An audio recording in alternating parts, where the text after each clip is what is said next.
Hello दोस्तों, आज हम लोग इस वीडियो में बायोलॉजी के कुछ इंपॉर्टेंट एमसीक्यूज प्रैक्टिस करने वाले हैं।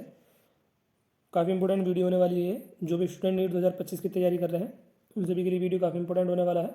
जो भी हम लोग क्वेश्चन करेंगे साथ के साथ हम लोग उसका सोल्यूशन भी देखते चले, ताकि किसी भी क्वेश्चन में आपको कोई डाउट ना हो। वीडियो काफ़ी इंपॉर्टेंट होने वाला है। वीडियो को स्टार्ट करते हैं। देखो, सबसे पहले अपना क्वेश्चन है, पहले क्वेश्चन में हमसे पूछा गया है the first genetic material is, पहला जेनेटिक मटेरियल कौन सा था? आरएनए, डीएनए, प्रोटीन या फिर लिपिड? तो फर्स्ट जेनेटिक मटेरियल था आरएनए। तो यहाँ पे अपना आंसर क्या हो जाएगा? आरएनए। ये लिखा हुआ है, देखो यहाँ पे the first genetic material is RNA. Next question है, how much DNA base sequence among human being is same? सभी ह्यूमन बीइंग में कितना डीएनए बेस सीक्वेंस सेम होता है? तो एनसीईआरटी में साफ साफ लिखा है 99.9% DNA base sequence among human being is same. तो अपना आंसर यहाँ पे क्या हो जाएगा? तीसरा। 50% ये गलत हो जाएगा, 60% गलत हो जाएगा, 3.4% ये भी नहीं होगा। अपना आंसर हो जाएगा यहाँ पे 99.9%। ये लिखा हुआ है यहाँ पे, देखो 99.9% DNA base sequence among human being is same. सभी ह्यूमन बीइंग में कितना डीएनए बेस सीक्वेंस सेम होता है? 99.9%। नेक्स्ट क्वेश्चन करते हैं।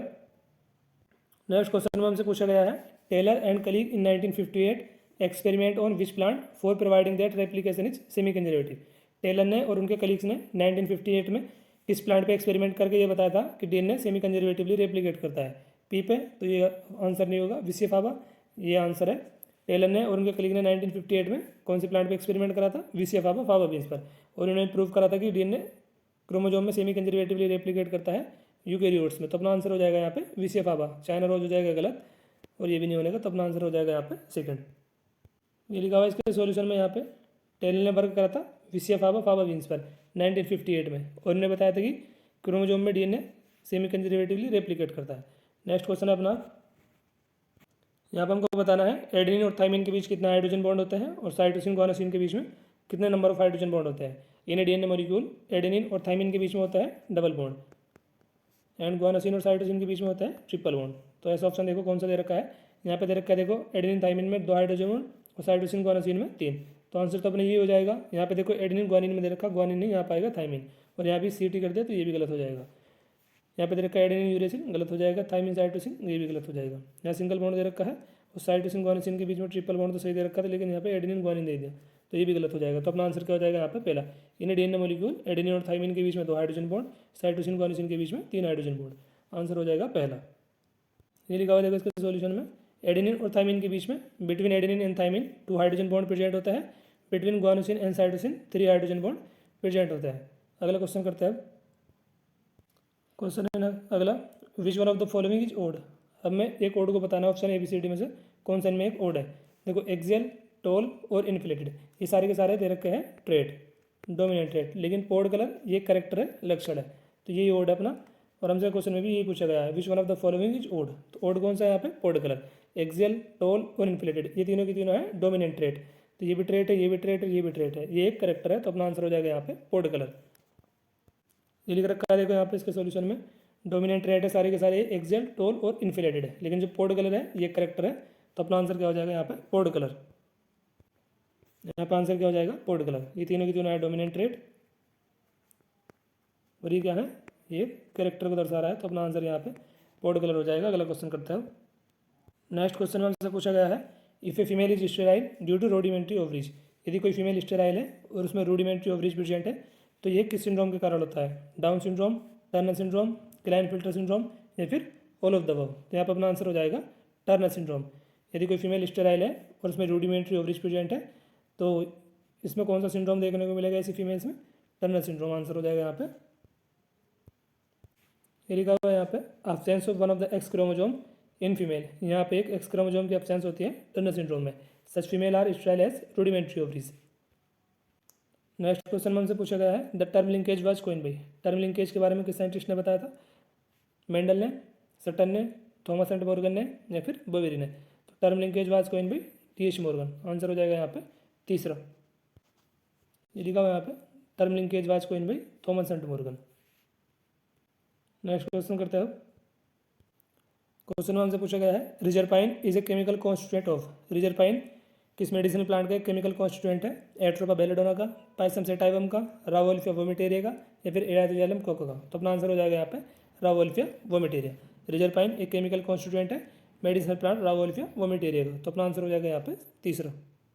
ये लिखा हुआ देखो यहाँ पे, रिजरपाइन एक केमिकल कॉन्स्टिट्यूएंट है मेडिसिनल प्लांट रावोल्फिया वोमिटेरिया का, जो ग्रो करता है डिफरेंट हिमालय रेंज में। और हमसे पूछा गया था ये कि रिजरपाइन केमिकल कॉन्स्टिट्यूएंट है कौन से प्लांट का। तो अपना आंसर क्या हो जाएगा यहाँ पे, रावोल्फिया वोमिटेरिया। आंसर हो जाएगा यहाँ पे तीसरा। Reserpine is a chemical constituent of Rauwolfia vomitoria. Next question है, microbes use to control butterfly caterpillar is. किस माइक्रोब्स का यूज करा जाता है बटरफ्लाई कैटरपिलर को कंट्रोल करने के लिए। इकोलाई का, साल्मोनेला टाइफी का, एंड बेसिलस सीरस का, या फिर बेसिलस तुरिंजिसिस का। तो यहाँ पर अपना आंसर हो जाएगा बीटी, बेसिलस तुरिंजिसिस।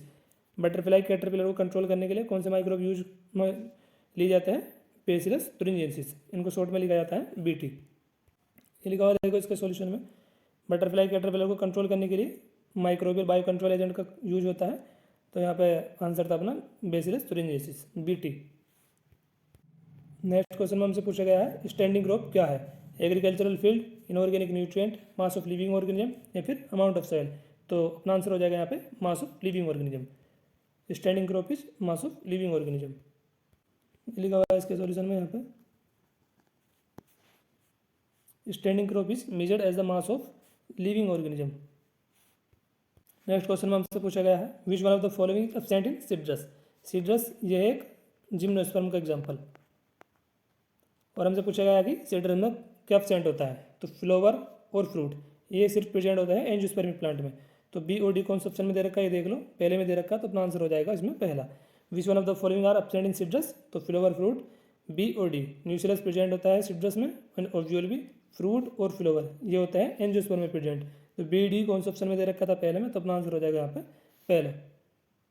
ये लिखा हुआ है इसके सॉल्यूशन में, जिम्नोस्पर्म जैसे सिट्रस, पाइनस, साइकस, यहाँ पे nucleus, ovule, pollen grain present होता है।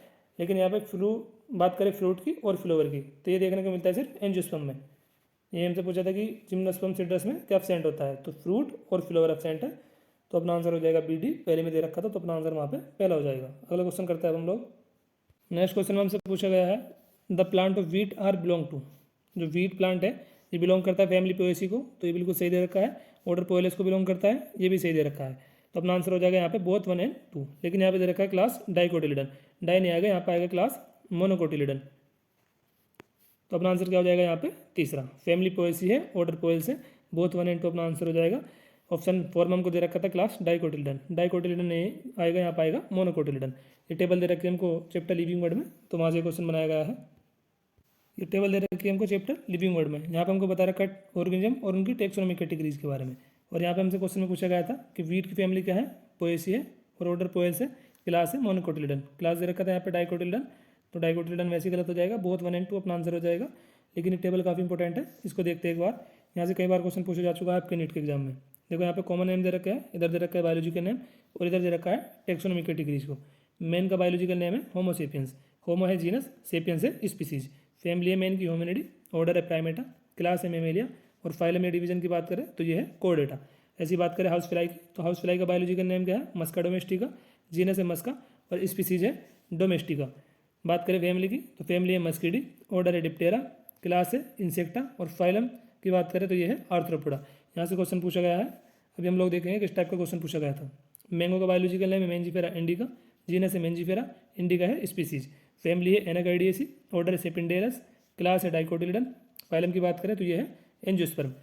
बात करें वीट की, तो ट्रिटिकम एस्टाइवम बायोलॉजिकल नेम है, ट्रिटिकम जीनस है, एस्टाइवम स्पीसीज है, फैमिली है पोएसी, ऑर्डर है पोएल्स, क्लास की बात करें तो मोनोकोटिलिडन है, फाइलम की बात करें डिवीजन की तो यहाँ पे है एंजियोस्पर्म।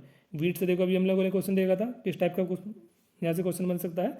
और देखो ये नीट में पूछे गए हैं, जिससे हमसे क्वेश्चन पूछा गया था नीट 2021 में हाउस फ्लाई से। क्वेश्चन में हमसे पूछा गया था which one of the following belong to the family Muscidae. Family Muscidae को कौन बिलोंग करता है, हाउस फ्लाई की फैमिली क्या है, मस्किडी। तो अपना आंसर क्या चला जाएगा यहाँ पे हाउस फ्लाई। फायर फ्लाई गलत हो जाएगा, कॉकरोच गलत हो जाएगा, ग्रास ऑफर गलत हो जाएगा। आंसर हो जाएगा यहाँ पे पहला हाउस फ्लाई।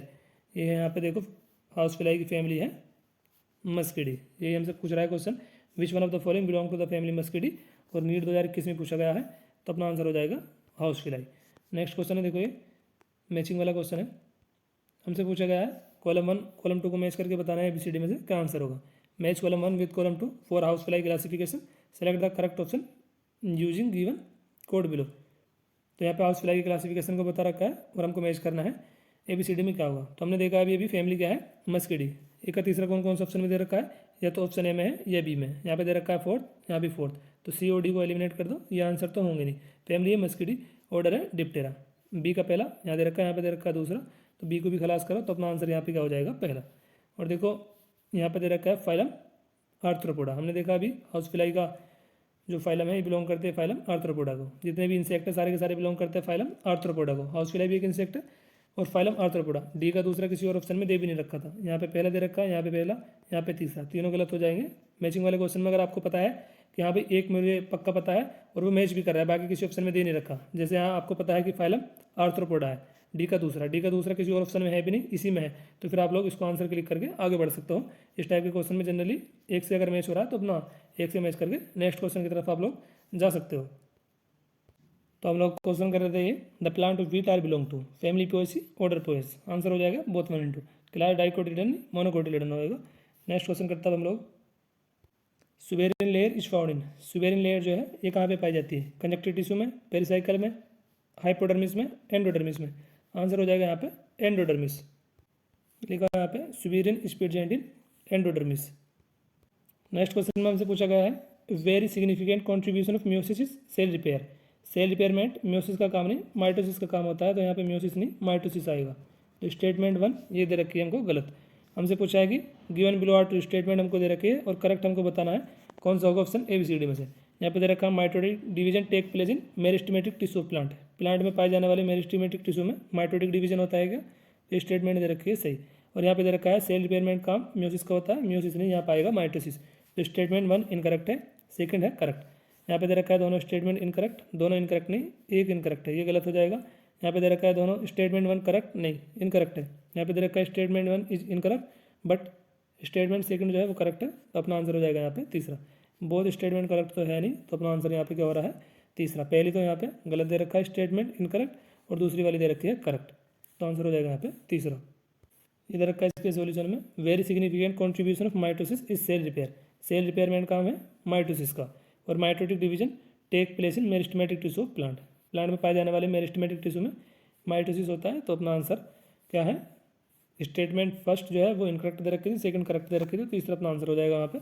और इसका सोल्यूशन दे रखा है, तो क्लियर हो गया होगा क्वेश्चन आपको ये। अगला क्वेश्चन करता है हम लोग।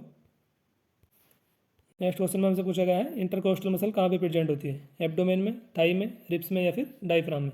आंसर हो जाएगा यहाँ पे रिब्स। इंटरकोस्टल मसल कहाँ पे पाई जाती है, रिब्स में। ये लिखा हुआ है यहाँ पे, इंटरकोस्टल मसल अकर इन रिब्स। नेक्स्ट क्वेश्चन में हमसे पूछा गया है, न्यूमोटैक्सिक सेंटर जो मॉडरेट करता है रेस्पिरेटरी रिदम सेंटर के फंक्शंस को, ये कहाँ पे पाया जाता है, ब्रेन के पॉन्स रीजन में, हाइपोथैलेमस में, स्पाइनल कॉर्ड में या राइट सेरेब्रल हेमिस्फीयर में। तो न्यूमोटैक्सिक सेंटर कहाँ पे प्रेजेंट होता है, ब्रेन के पॉन्स रीजन में, तो आंसर हो जाएगा यहाँ पे पहला। लेकिन यहाँ पे देखो, another centre present in pons region of brain called pneumotaxic centre. Pneumotaxic centre कहाँ पे प्रेजेंट होता है, ब्रेन के पॉन्स रीजन में, जो मॉडरेट करता है रेस्पिरेटरी रिदम सेंटर के फंक्शंस को। इस वीडियो में हम लोगों ने बायोलॉजी कुछ इंपॉर्टेंट MCQs प्रैक्टिस करे हैं। कल हम लोग कुछ और इंपॉर्टेंट MCQs प्रैक्टिस कर लेंगे। और अभी मैं कंटेंट पे वर्क कर रहा था 12th बायोलॉजी की, तो नोट्स वगैरह सारे के सारे कंप्लीट हो चुके हैं। तो 12th बायोलॉजी की भी जल्दी वीडियो आने वाली है इस चैनल पे। और साथ के साथ हम लोग इंपॉर्टेंट MCQs भी प्रैक्टिस करते चलेंगे और कुछ हम लोग प्रीवियस ईयर क्वेश्चन भी प्रैक्टिस कर लेंगे।